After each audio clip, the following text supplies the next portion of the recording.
अवैध मज़ारें बना दी जाती हैं, एक के बाद एक हजार ऐसी मज़ारें जो बाकायदा पुलिस की खुफिया रिपोर्ट के जरिए सामने निकल कर आई हैं। कौन है इसके लिए जिम्मेदार, और क्या बाकायदा कोई गैंग भी इसके पीछे काम करता है? देखिए, अगर वाकई में कोई ऐसी बात जहाँ पे फर्जी तरीके से ज़मीन को कब्जा करने के मकसद से कुछ असामाजिक तत्व ने इस तरह का काम किया है और सरकार के सर्वे में निष्पक्ष तरीके से ये बात सामने आई है, तो मैं इस तरह के किसी भी काम का सपोर्ट नहीं करूँगा, क्योंकि इस्लाम मज़हब और ना ही एक इंसान होने के नाते इस तरह की चीज़ें सिखाई जाती है कि आप सरकारी ज़मीन पे कब्जा कर लें।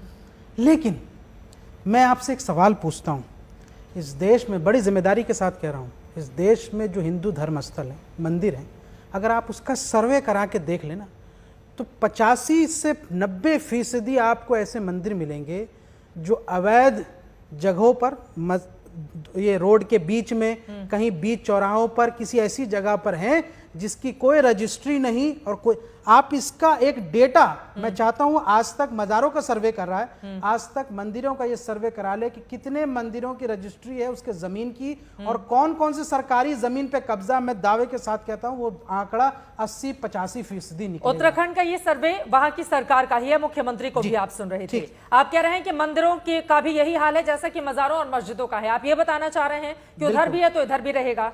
नहीं, मैं ऐसा नहीं कर रहा हूँ। मैं कह रहा हूं कि आप जिसको अवैध कह रहे हैं, हाँ, वो वैधता और अवैधता का पैमाना जो है दोनों तरफ एक तरफ होना चाहिए। अगर आप मज़ारें तोड़ रहे हैं, अच्छा, मज़ारें तोड़ने का ट्रेंड पुराना है। हरियाणा में एक मज़ार थी, वाकई में उसके नीचे बुजुर्ग की लाश दफन है, उस लाश को निकाल के इसको छत विछत कर दिया गया। रामनवमी की शोभा यात्रा में मज़ार पे यहाँ से लात मारते हुए तस्वीरें आपकी चैनल नहीं चलाए, और मज़ार को तोड़ा गया इसी दिल्ली में, अभी निज़ामुद्दीन के पास, उसके आसपास के इलाकों को।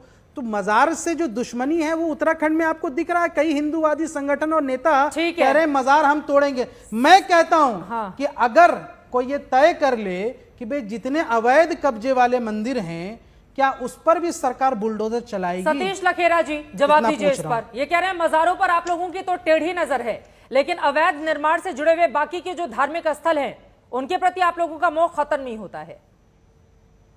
चित्रा जी, हाल में ही उत्तराखंड सरकार ने जो सर्वे कराया वन भूमि पे, राजस्व की भूमि पर और पीडब्ल्यूडी पे 1000 अवैध मज़ारें पाई गई। और कोई भी धार्मिक संरचना, 2009 में सुप्रीम कोर्ट का नियम है कि कोई भी धार्मिक संरचना बनेगी तो उसमें डीएम की परमिशन ली जाएगी। हमारे उत्तराखंड में एक एक मंदिर, जिस तरह शोएब साहब बोल रहे हैं, आप हरिद्वार में देखिए, पहाड़ के एक तरफ चंडी देवी है, एक तरफ मनसा देवी है, दोनों लीज पे बने हुए हैं। आप रामनगर के पास एक गड़जिया मंदिर है, नदी के बीच में टापू पे, उसकी भी परमिशन है, छोटे छोटे। और दूसरी बात चित्रा जी, बड़ी जिम्मेदारी से कहना चाहूंगा, सैयद पीर बाबा की मजार है अल्मोड़ा में, हाँ, उनके घोड़े की भी मजार है, उसी नाम से काला ढूंगी, काशीपुर, हल्द्वानी, क्या कोई संत की एक ही जगह दफनाया गया होगा या इंतजामिया कमेटी उसके फ्रेंचाइजी बांटती है? मजार की फ्रेंचाइजी नहीं हो सकती है। अरे तो 20 सालों में आपकी सरकार आई, आपकी सरकार गई, अभी पिछले 2 बार से है, तो अभी ये ज्यादा नजर क्यों आया आप लोगों को? सवाल पलट कर पूछा जाएगा ना, इसके पहले आपकी सरकार क्या कर रही थी? अभी अचानक से नींद खुली और लगा कि मज़ारें अवैध हैं, उन पर बुलडोजर चलवाए जाए। सरकार ने पूरी जिम्मेदारी के साथ जब सर्वे किया तो कॉर्बेट पार्क के अंदर, आप कभी कॉर्बेट में जाइए तो कॉर्बेट में आप जिप्सी से उतर नहीं सकते हैं, परमिशन नहीं है, हाँ, मगर वहां भी मजार बन गई है। जहां 6 महीने राजा जी पार्क बंद रहता है उसके अंदर भी मजारें बन गई हैं। जहां नए रास्ते प्रधानमंत्री ग्राम सड़क योजना जारी है वहां पर भी मजारें दिखाई दे रही है। तो क्या उस संत को पहले से पता था कि यहाँ सड़क आएगी सर्वे में और मैं इसके बगल में इस पे कब्र बनाई जाए? और आमतौर पे उत्तराखंड देवी देवताओं का, धार्मिक आस्थाओं का और हिंदुओं का एक पवित्र स्थल है जहाँ इन चीज पे कण कण में शंकर है, हजारों कहानियां हैं। हाँ। ये साबित करे कि कौन औलिया थे, कौन संत थे, कब आए थे, कौन उनके जमाई जी, ये सवाल तो महत्वपूर्ण है ना। किसी एक संत की हर जगह तो मजार नहीं हो सकती है ना, एक दो नहीं, अलग अलग जगहों पर उत्तराखंड के कई ऐसी मजारें मिली हैं। फिर ये तो साजिश के तहत ही बनाया गया है ना, या कोई ऐसी व्यवस्था है इस्लाम धर्म में कि एक संत के हर जगह अलग अलग अपनी सहूलियत के हिसाब से मजार बनवाई जा सकती है? 1 मिनट में पूरा जवाब दे दूंगा चित्रा जी।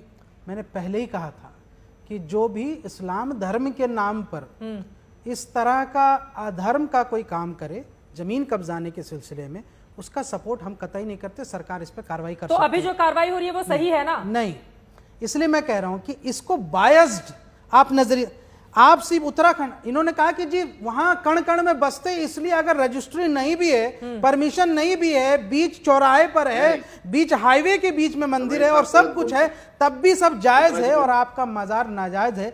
यही मानसिकता, इसी को कहते हैं तुष्टीकरण, कि एक तरफ तो आपको यहां से कड़वा मतलब मीठा मीठा गप गप और कड़वा कड़वा थू थू, ये दो नजरिए से जब आप देखते हैं। एक पुष्कर सिंह धामी जी अभी कह रहे थे, मुख्यमंत्री जी, कि धर्मांतरण पे हमने कहा, अब इसका जवाब मैं छोटा सा दे दूं 30 सेकंड में। आप बताइए, यहां वीएचपी के लोग बैठे हैं, यही वीएचपी सीना ठोक के कहती है कि हम हर साल हर महीने इतने लाख मुस्लिम बच्चियों को धर्म परिवर्तन करा के मुसलमान से हिंदू कर रहे हैं। यही वीएचपी सीना ठोक के कहती है कि हर महीने इतने मुसलमान बच्चियों को इतना पैसा दे करके हिंदू धर्म में परिवर्तन कराया जा रहा है, बाकायदा लियोर करके, प्रलोभन दे करके, बाकायदा वीडियो बना बना के। अभी काजल हिंदुस्तानी नाम की एक महिला है, ये जो काम कर रहे हैं, क्या ये धर्म परिवर्तन के दायरे में नहीं आता? क्या ये मुस्लिम समाज अगर इस पे भड़कता है, इस पे आप जिस तरह का बयान दे रहे हैं, क्या ये दंगा भड़काने वाली साजिश नहीं?